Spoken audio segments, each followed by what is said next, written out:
Bonjour à tous et bienvenue dans ce nouveau numéro de Mondo Vintage, votre émission consacrée à l'univers du vintage.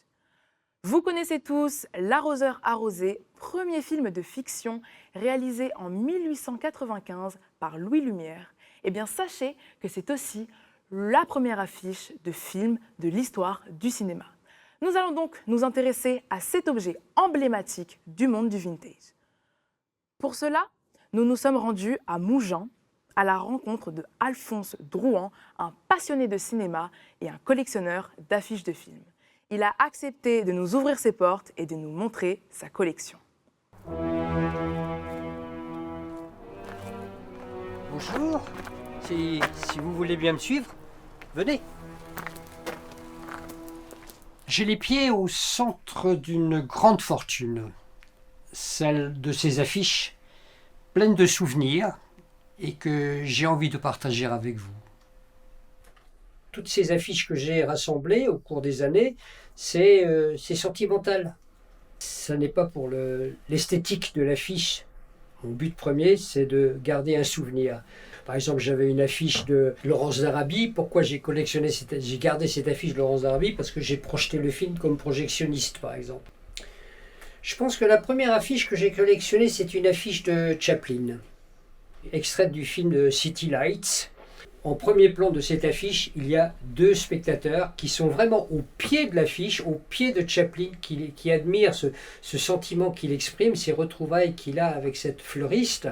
Et on est dans le film, on est vraiment à l'intérieur, on n'est pas devant un écran de télévision, on n'est pas chez Netflix, on est devant un véritable écran de cinéma. Et ça, le cinéma, c'est la vie, quoi. On est dedans. Il y en a quelques-unes qui me sont un peu plus attachées, ou je suis davantage peut-être attaché à certaines d'entre elles. Je pense à Garde à vue, de Claude Miller. Le directeur du cinéma de Düsseldorf, à l'époque, m'avait demandé d'inviter Lino Ventura, qui venait de tourner Les Misérables. Et donc, j'ai téléphoné chez Monsieur Ventura. J'entends sa voix encore dans l'appareil. Allô? C'était vraiment la première fois que j'avais quelqu'un de cette importance dans le cinéma au bout du fil. À une certaine époque, j'ai rêvé de trouver quelque part une affiche peinte à la main, comme ça se faisait à une certaine époque. Et en fait, j'essayais de retrouver une affiche peut-être que j'avais vue dans les années 50 sur un film qui a eu un succès colossal qui s'appelait Le pont de la rivière Kwai. Bon, et dans notre cinéma, dans le département de la Manche, il y avait en devanture de ce cinéma une affiche peinte à la main. Même si on ne voit pas sur une affiche vintage les noms du metteur en scène en grand, le nom de l'acteur en grand, puis après en petit, puis selon son importance, son premier ou deuxième ou troisième rôle, il y a un côté artistique dans ces affiches qui peut-être est plus évident qu'aujourd'hui, parce qu'aujourd'hui il y a beaucoup de films qui sortent, il y a une pléthore de possibilités de communication, alors qu'une affiche à cette époque-là, c'était une pièce unique pratiquement. En fait, voilà une affiche qui rappelle un peu les souvenirs de la dernière guerre mondiale avec le film de Louis Malle, Au revoir les enfants.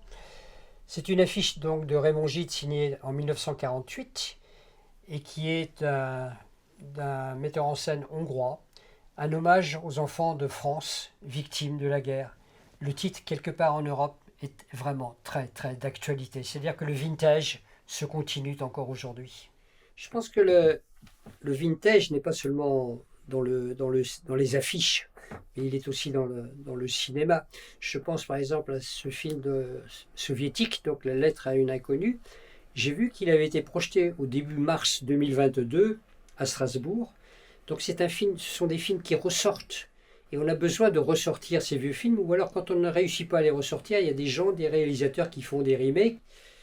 On a deux solutions, ou bien garder et entreposer, ne plus nécessairement ouvrir un livre d'images, ou bien transmettre. Moi j'aime bien transmettre, j'aime bien communiquer par la transmission également. Et voilà, donc je me suis dit, c'est une forme de passage. Donc j'ai offert des affiches à ma fille, j'ai offert des affiches à des amis, et puis je n'ai pas cherché à les mettre en vente parce que ça n'était pas mon but. J'ai essayé de transmettre par l'affiche une émotion que moi que j'avais vécue, oui, et que peut-être quelqu'un d'autre allait vivre. C'est pourquoi j'en ai laissé une 60aine d'exemplaires à la médiathèque de Cannes, en me disant, tiens, peut-être que quelqu'un un jour va voir l'affiche de Coup de torchon et qui va se dire, waouh, j'ai envie de voir ce film-là. C'est une forme d'héritage. Il y en a qui offrent des armoires, moi j'offre des affiches.